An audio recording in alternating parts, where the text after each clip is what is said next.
Hi, everybody. Jeffrey Hollander here. I'm pleased to present this next award to Jerry Taylor. Jerry comes from the conservative side of the aisle, but he is promoting a carbon tax and calling for government action to address climate change.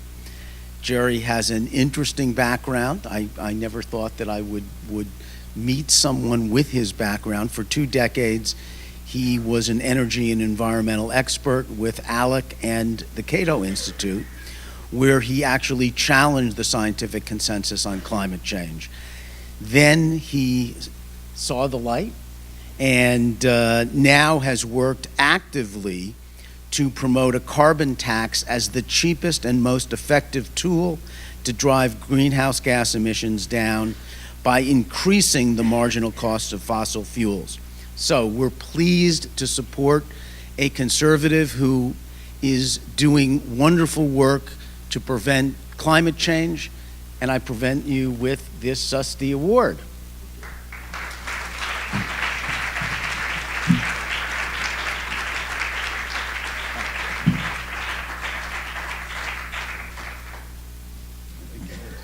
I think so. Well, thank you so much to ASBC for the award, and to Richard and other staff that I've come to know over the last couple of years of my work at the Niskanen Center.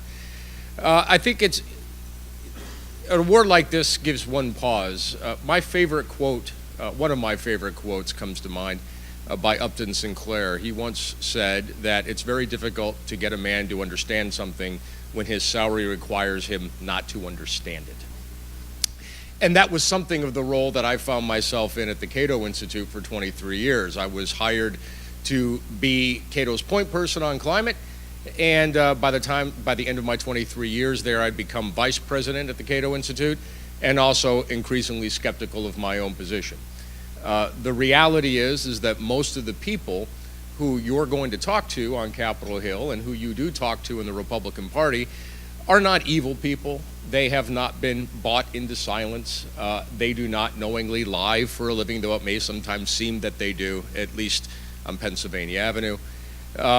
These are people who resist accepting what's going on with the environment and with the climate because they're afraid of the consequences of accepting exactly what's in play.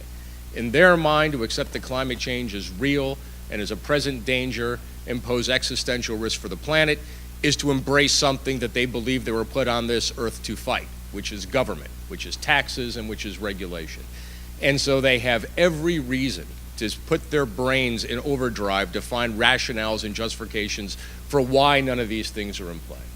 Now, the reality is that it does not necessarily mean that we have to destroy industrial society to address climate change, that capital needs to go away despite what Naomi Klein may tell you, that we can actually handle this with markets.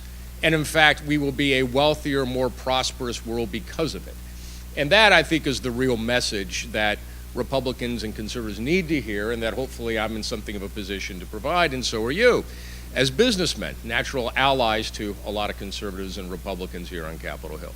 Now, I know this might seem like a heck of a lift to try to move the denialist blocking agents in Washington, but let me tell you something about politics. Lobbying for policy change takes long and relentless pressure. But when the tectonic plates shift, they shift dramatically.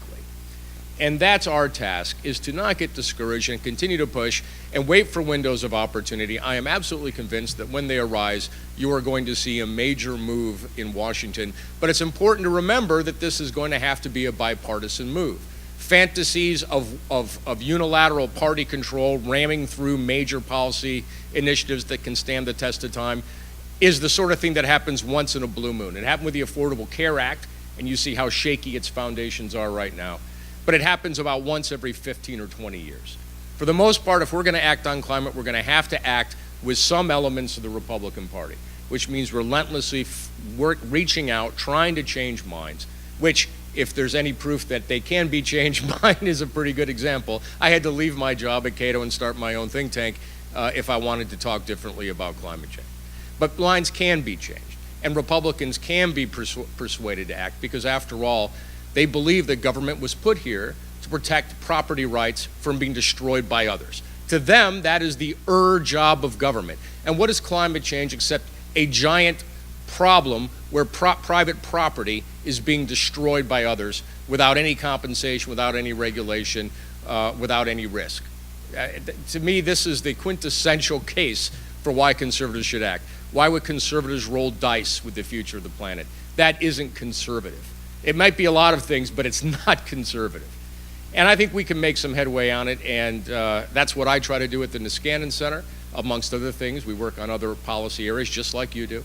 But I'm really thrilled to have you as allies in this fight, and my message to you tomorrow when you're up on the Hill is don't be discouraged. Keep at it, because that's how radical change actually happens. Thank you.